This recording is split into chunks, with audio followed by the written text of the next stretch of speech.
Good day and welcome back to another DBZ Dokkan video. In this video we're going to be taking a look at the Power in Full Force Super Saiyan Goten Kid and his EZA on DBZ Dokkan Global. So this is the Super Saiyan Goten Kid, a pretty good unit to be honest with you, like a very nice unit.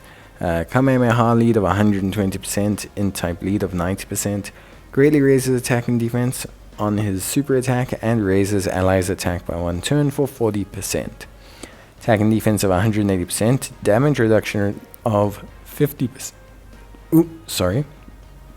Damage reduction of 50%, an additional attack of 120%, and an additional damage reduction of 30% when performing a super attack if there's an ally whose name includes Trunks Kid or Krillin Youth excluded attacking in the same turn.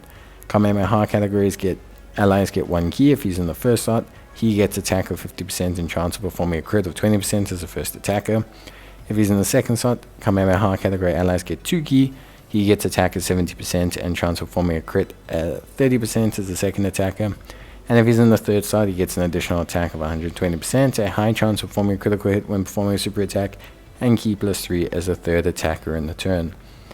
Now, to be honest with you, I think, like, build-wise, I like crit.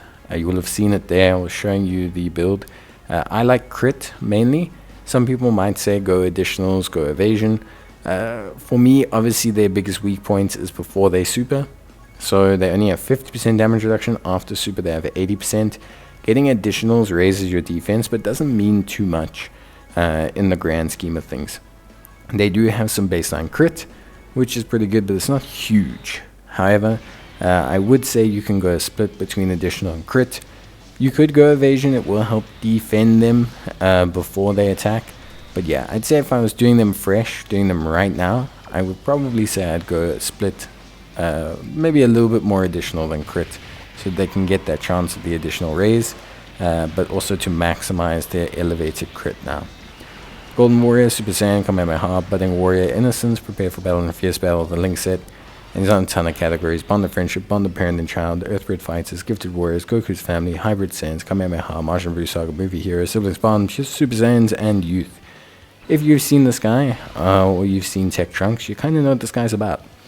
10 million or so attack stats in the first slot if he's alongside Trunks, 12 to 13 million in the second slot depending on your sports and everything else that you provide him. Really good stuff. Defensively, after super, an absolute stalwart tank with an 80% damage reduction. That's more than Tech Buu, 10% less than the AGL Golden Frieza. In the first slot, that's your weakest point by far, because you are with your lowest level of damage reduction, 50%, which is still decent. But if you get supered in the first slot with 50% damage reduction, you will take a lot of damage. It's unfortunately unavoidable. That's where people are kind of liking the evasion coming in, potentially saving you from some of those big attacks. Now, besides that, functionally speaking, a very nice unit. The 40% raise is really good. It's super duper helpful. It's something that's really awesome. The damage that they do is really good in all the slots that they're in. Realistically, really nice. And I think ultimately at the end of the day, just a good looking unit.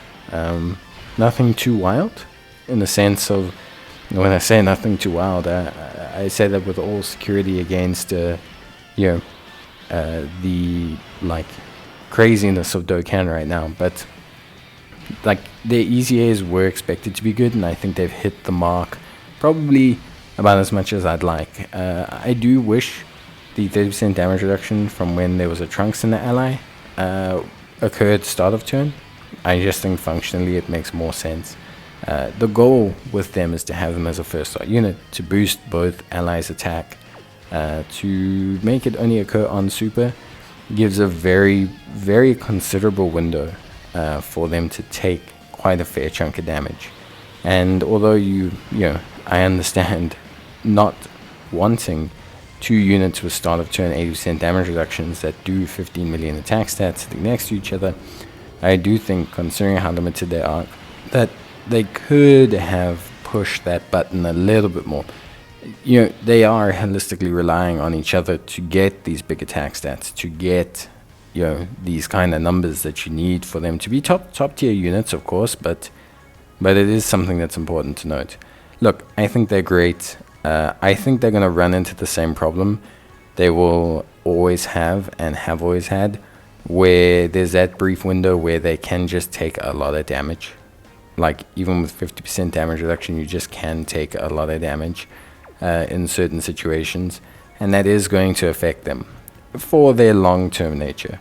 However, I do think they are great. There will be ways to incorporate them into teams without having to consider that, and you could always just run them as a floater, and get a really good performance out of them, provided you obviously meet that requirements of their passive.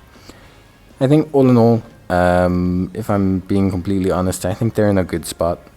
I think they're nice. I think they're nice rounding units for your team.